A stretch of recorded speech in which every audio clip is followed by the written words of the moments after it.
and mankind is on the brink of it. The ascended masters are all saying the same thing, whether they're Tibetan, whether they're the ones that Helena was involved with, or whether current ones. Paul Von Ward, in his book God's Genes and Consciousness, he now acknowledges a presence over him and communicating systematically of the advanced being. He calls them advanced beings.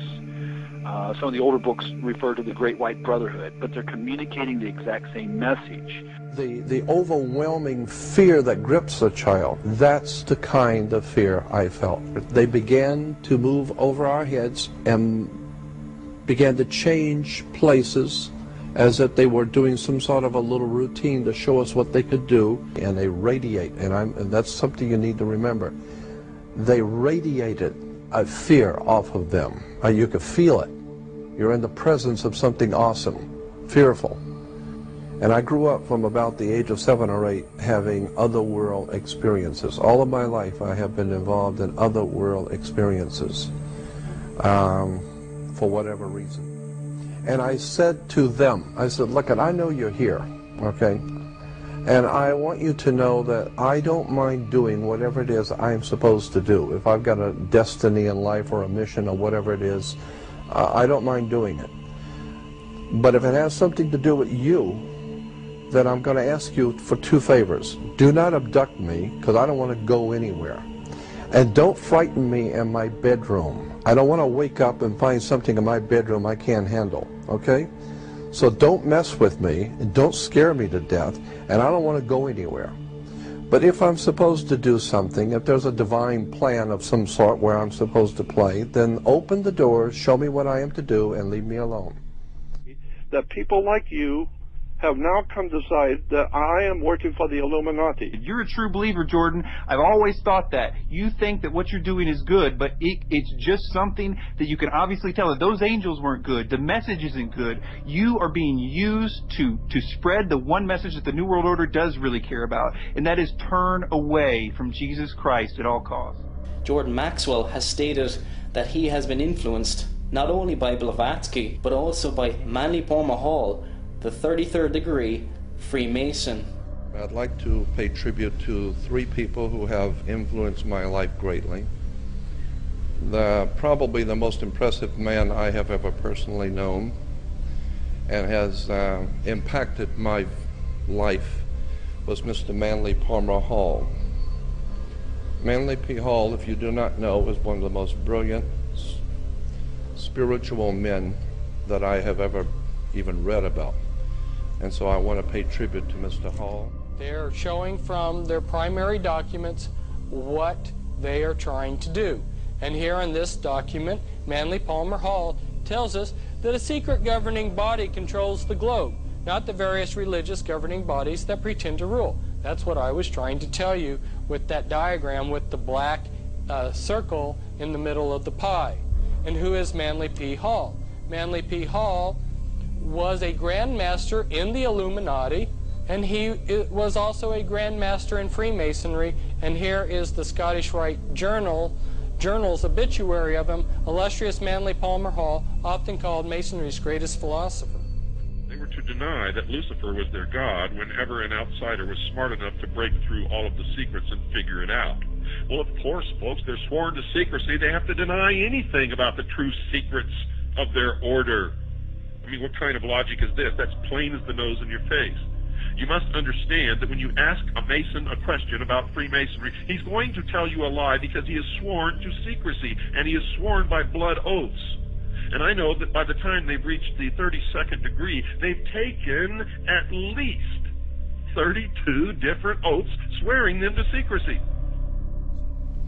Manly P. Hall, if you do not know, is one of the most brilliant spiritual men that I have ever even read about. And so I want to pay tribute to Mr. Hall. And who is Manly P. Hall? Manly P. Hall was a Grand Master in the Illuminati.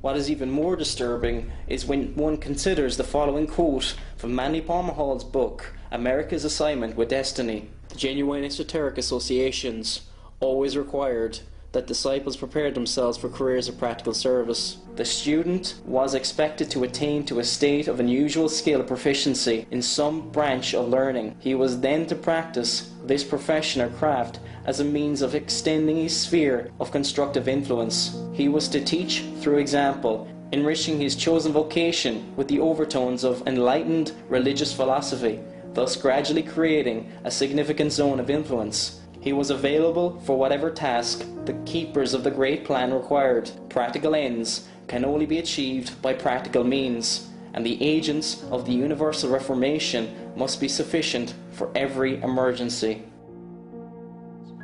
And I believe that they are picking individual people today according to their own design, according to their own agenda. And they are picking individuals today to help enlighten the whole human family. Then came the third stage, which started in 2003 when I had an ayahuasca experience in Brazil, and a voice talked to me for 5 hours about the nature of reality. Real clear, very funny, and mind-blowing and life-changing. I have often wondered if Ike has ever taken any precautions to make sure that the entities that he is in contact with are good entities. He often talks about how the Illuminati are in contact with bad extra-dimensional beings, after all. And the same gods, demonic entities as they're called in this case, that are worshipped by the Satanists, are the same gods that are worshipped by the secret societies and the religions. Unknowingly, in Satanism, it's knowingly. These reptilian entities seem to operate, and again, it's not just reptilian. There are many different kinds of entities that do not have a human form, that operate just outside of human sight, and history has recorded them as demons and all this stuff. So I wonder if he had a system to discern whether the ones that he's talking to are the same ones that are influencing the Illuminati. You can imagine I was a bit discouraged to hear things like this. Well, I've been on a long journey of nearly 20 years now, consciously doing this, and some force has been pushing me in different directions through intuition, through urges. I just got to do this, I've just got to go there. As I've gone through this and followed it, and who the force is and they are, I don't know. I'm not really that interested, funnily enough, because I just go with it, and I'll remember what it's all about when I leave this genetic spacesuit. Now, here is the mystery, considering all that we have learned so far. I think there's a lot of this whole New Age area, you know, of ascended masters and all the Blavatsky stuff and Ashtar Command. I say that that is a belief system controlled by the same force, which is also trawling that bloody energy as we go along. Again, considering everything we have just learned, this is clearly an admission that he has been lied to by the spirits all of his life. I mean, if they told him that they were Alice Bailey's ascended masters, which they did, and they taught him theosophy word for word, which they did, he must be admitting here that all that he was taught is a lie. But the problem is that he has never stopped teaching and promoting the beings he talked to or what they told him to teach. He clearly attributes everything he is to them. Among these messages that was given to me in 1990 were, he will say things and wonder where they came from. They will be our words. Sometimes we will put knowledge into his mind. Sometimes he will be led to knowledge. Another one was, a little bit later, arduous seeking is not necessary. Ike never has mentioned the name Alice Bailey in his early books, although in them it's clear that he's teaching her doctrine, things like about the seven rays and the coming evolution, the solar logos, the new age, Atlantis, Lemuria, the age of Aquarius, being destroyed because of bad evolution, the earth spirit, the moon problem, her particular brand of reincarnation, even wearing certain colors. He never once, though, attributes any of it to her. He attributes it all to the spirits that he channeled. He says he got all this information from the spirit world, which I'm willing to believe, and therefore I suppose it's possible that he hasn't made the connection that everything he believes is from Alice Bailey himself yet. He may have never noticed that what the spirits told him was word for word Alice Bailey and/or Theosophy. Alice Bailey was a disciple of the Luciferian Theosophist H.P. Blavatsky. She praised Blavatsky in the acknowledgement page of her work, A Treatise on Cosmic Fire, when she stated that the book was, quote, dedicated with gratitude to Helena Petrovna Blavatsky, that great disciple who lighted her in the East and brought the light to Europe and America in 1875, unquote. Alice Bailey never claimed to write any of her 24 books, but rather that the Tibetan spirit guide Shual Kul wrote them. In other words, Bailey was channeling the spirit. Foster Bailey, Alice Ann Bailey's husband, stated in his book, Running God's Plan, that modern esotericism is a new phenomenon in the Western world, pioneered by the Tibetan teacher Shual Kul. Working with H.P. Blavatsky, again this time working with Alice Ann Bailey, the same master teacher has provided the interim teaching needed for conscious entry into the new Aquarian age. The study of this new teaching in the books published under the name of Alice Bailey is producing a revival of esotericism and a new technique for self-development, this time with the selfless goal of world service. Alice Bailey founded the Lucifer Publishing Company in 1920, but the name changed to Lucis Trust in 1922.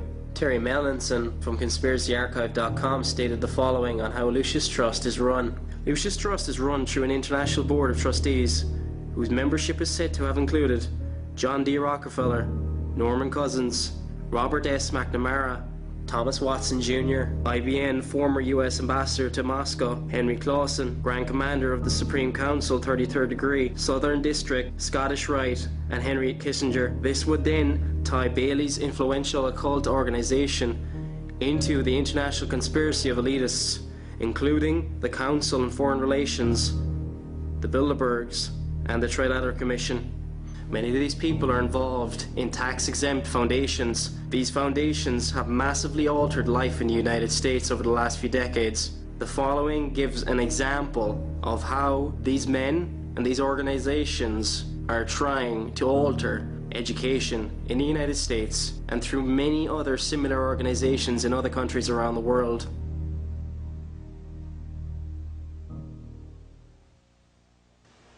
The story you are about to hear represents a missing piece in the puzzle of modern history.